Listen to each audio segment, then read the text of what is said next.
Hello friends, तो आज का मेरा लेक्चर होने वाला स्पाइनल एनेस्थीसिया। अब ये स्पाइनल एनेस्थीसिया होता क्या है, स्पाइनल एनेस्थीसिया का पर्पज क्या होता है। अब स्पाइनल एनेस्थीसिया हम कंट्रा इंडिकेशंस इसके क्या क्या होते हैं और बात करके प्रिपरेशन क्या क्या होती है। तो अब बात करते हैं नंबर 1 स्पाइनल एनेस्थीसिया।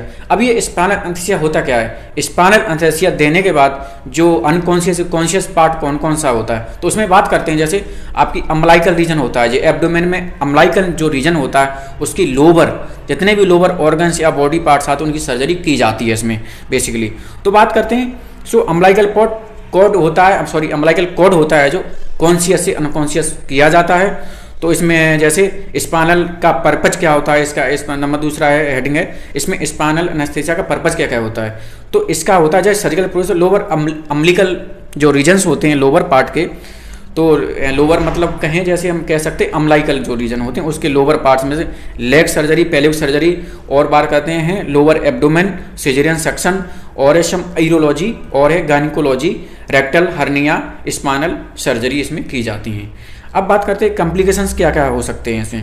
कॉम्प्लिकेशन होते नहीं हो मतलब कॉम्प्लिकेशन हो जाते हैं, तो इसमें आते हैं हाइपोटेंशन होता है और ब्रेडिकार्डिया होती है। हाइपोटेंशन के लिए मेपेंटरमाइन जो रेडी ड्रग्स रखनी पड़ती हैं और दूसरी रखनी पड़ती है एट्रोपिन। मेपेंटरमाइन क्या करता है, ये हाइपोटेंशन को प्रिवेंट करता है, ब्रेडिकार्डिया अब ये एट्रोपिन होता है जो ब्रेडिकार्डिया को प्रिवेंट करता है। अब बात करते हैं पोजीशन। इसमें पोजीशन कौन कौन सी देनी रहती हैं, तो पोजीशन के बाद एक सिटिंग होती है, एक होती है लेटरिंग पोजीशन, लेटरल पोजीशन होती है। अब बात करते हैं गिब्स। अब ये कहाँ देते हैं, Gibbs in the body organ जो कहाँ देते हैं रीजन पे।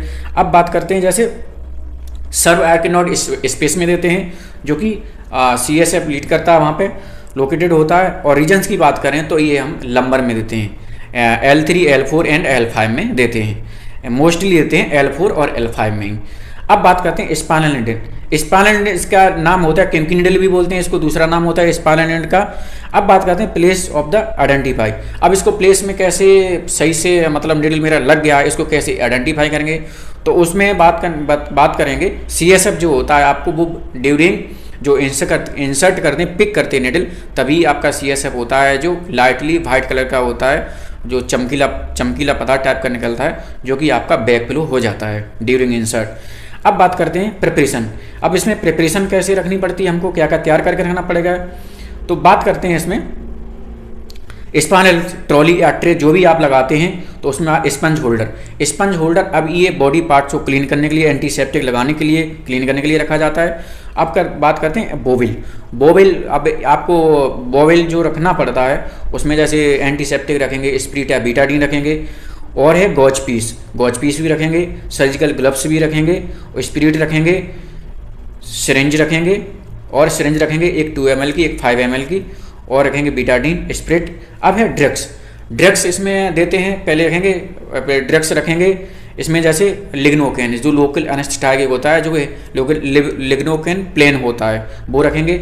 और रखेंगे इसमें एंटीसेप्टिक जैसे मैंने बताया था बीटाडीन रखेंगे, वो बता दिए। अब है स्पाइनल एनेस्थीसिया। अब स्पाइनल एनेस्थीसिया BPV हैवी रखेंगे जो कि इसमें डेस्टोज पाया जाता है।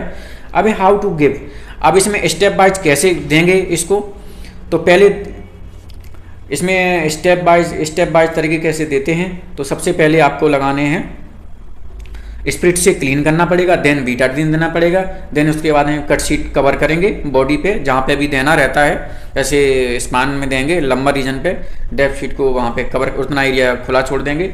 देन उसके बाद में लोकल एनेस्थीसिया देंगे जो कि सिंपल होता है और BPV हैवी देंगे।